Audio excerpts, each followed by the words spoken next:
వాళ్ళందరూ లింగుమంటూ అసలు సోషల్ మీడియాలో బీభత్సంగా రచ్చ చేసి ఎలాగైనా సరే ధర్మస్థల అనే క్షేత్రాన్ని అపవిత్రం చేసేసి అక్కడికి జనాలు వెళ్లకుండా చేయాలని బాగానే కుట్రలు పందారు.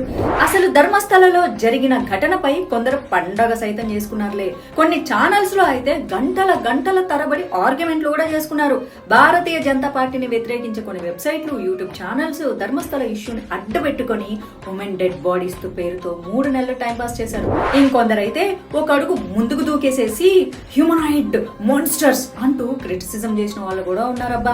అసలు అతను చెప్పినట్లు అంతమంది డెడ్ బాడీస్ అక్కడ ఉన్నాయా? డైరెక్ట్ గా ధర్మస్థల టెంపుల్ ని అటాక్ చేశారు.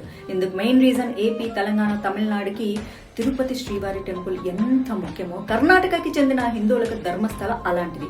నేను కూడా కాలేజ్ చదివే రోజుల్లో హిస్టారికల్ టూర్ కోసం వెళ్ళాను అక్కడికి. ఆ టెంపుల్లో ఉండేది శివుడు, అక్కడ పూజారులు శ్రీ వైష్ణవులు, ధర్మకర్త జైను.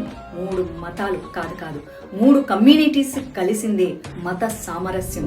అతను డెడ్ బాడీస్ ఉన్నాయని చెప్పిన 12 ప్లేసులకు వెళ్లి ఇన్వెస్టిగేషన్ కూడా చేశాడు. ఐ థింక్ 13 అనుకుంటాను. ట్విస్ట్ ఆఫ్ ద ఎపిసోడ్ ఏంటంటే ఎక్కడ కూడా అట్లాంటి స్కల్స్ గానీ బోన్స్ గానీ దొరకలేదు.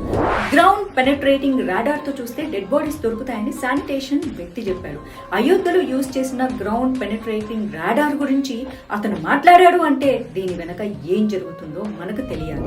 శానిటేషన్ వర్కర్ చెప్పిన ఈ 12-13 ప్లేసులు కాకుండా ఒక ఉమెన్ యాక్టివిస్ట్ మరో 5 ప్లేసులు కూడా చెప్పింది. అక్కడ కూడా పోలీసులు ఇన్వెస్టిగేషన్ చేశారు, కానీ అక్కడ కూడా ఎట్లాంటి క్లూ దొరకలేదు.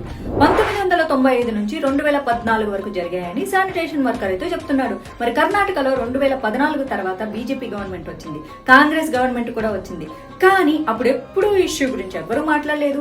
కానీ ఇప్పుడే ఎందుకు? అయితే ఇప్పుడు రియాలిటీకి వద్దాము. ఇప్పుడు వీళ్ళొక ఫిక్షన్ స్టోరీని బిల్డప్ చేశారు. ఇంతకంటే ఎక్కువగా సాగతీయలేం అనుకుని ఆర్ఎస్ఎస్ మీద అలిగేషన్స్ స్టార్ట్ చేశారు. అయినా వీళ్ళ మోకాలు మండ.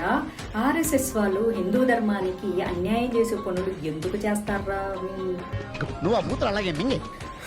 ఓకే, ఎనీవేస్ ఫ్రెండ్స్, దీని మీద మీరు కామెంట్స్ అయితే తెలియజేయండి, నాకు తెలుసుకోవాలనుంది.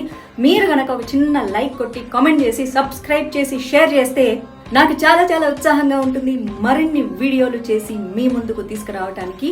సో అంతవరకు నేను సైతం దేశం కోసం జై హింద్, జై భారత్.